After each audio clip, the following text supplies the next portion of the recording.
la réduction des écarts sociaux en Afrique, la réduction de l'écart entre les riches et les pauvres en Afrique. L'écart social, c'est quoi? L'écart social, c'est la différence entre les populations qui sont riches et les populations qui sont pauvres. Aujourd'hui, le continent africain est le continent dont l'écart social est le plus important dans le monde. Voilà. Prenons un pays comme le Nigeria. Le Nigeria est le pays le plus peuplé d'Afrique avec plus de 220 millions d'habitants. Et le Nigeria est ce pays où l'écart social est très important. Car on a d'un côté les populations, on a d'un côté une poignée de personnes qui détiennent toute l'économie du pays avec beaucoup de richesses. Et on a également de l'autre côté des populations qui sont extrêmement pauvres. Pour résoudre ce problème d'écart social, il faut faire émerger la classe intermédiaire qu'on appelle la classe moyenne.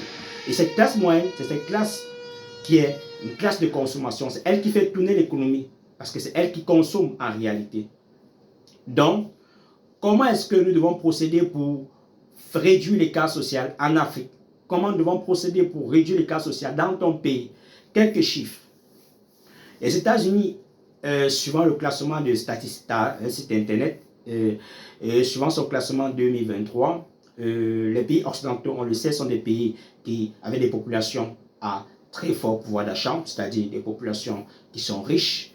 Quelques données, ils disent que les États-Unis sont le pays qui ont le plus grand nombre de milliardaires au monde, avec pratiquement 724 milliardaires. Ça, c'est son classement 2023. Suivi de la Chine, avec pratiquement 624 milliardaires. Et le troisième, c'est l'Inde. Voilà. Et on a vu que ces dernières années, il y a une classe moyenne qui a émergé en Chine. La classe moyenne de la Chine est supérieure à 400 millions aujourd'hui. Plus de 30% de la population représente la classe moyenne de la Chine. Ça, c'est un score très, très important. Ce n'était pas le cas avant. Et les pays africains devraient se battre pour imiter cet exemple. Pour développer un pays, c'est la classe moyenne. C'est la classe moyenne qui permet aux hommes d'affaires de pouvoir réaliser des bénéfices.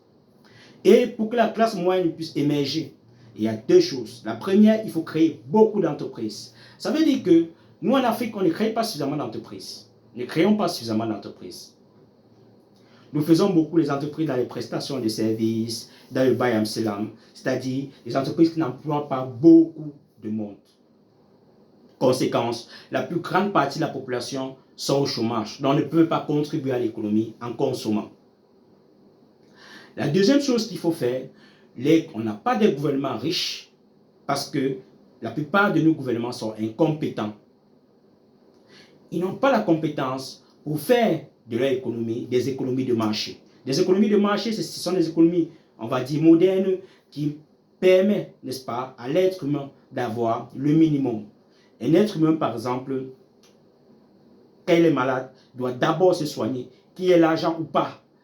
Mais dans nos pays en Afrique, on meurt encore de palu, on meurt devant les hôpitaux parce qu'on n'a pas de l'argent.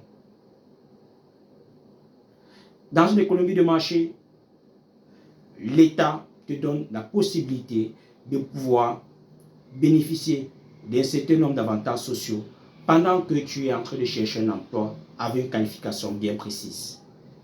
Ça, on n'a pas cela. Pour réduire les écarts sociaux en Afrique, nous devons axer notre stratégie sur ces deux points, sur la création des entreprises à haute valeur ajoutée et sur le développement, n'est-ce pas, le développement des avantages sociaux qui permettront à la population d'avoir accès à la santé et d'avoir accès facilement au travail. Le marché africain, cliquez sur notre chaîne YouTube pour vous abonner, le marché africain, et partagez auprès des entrepreneurs pour agrandir la communauté.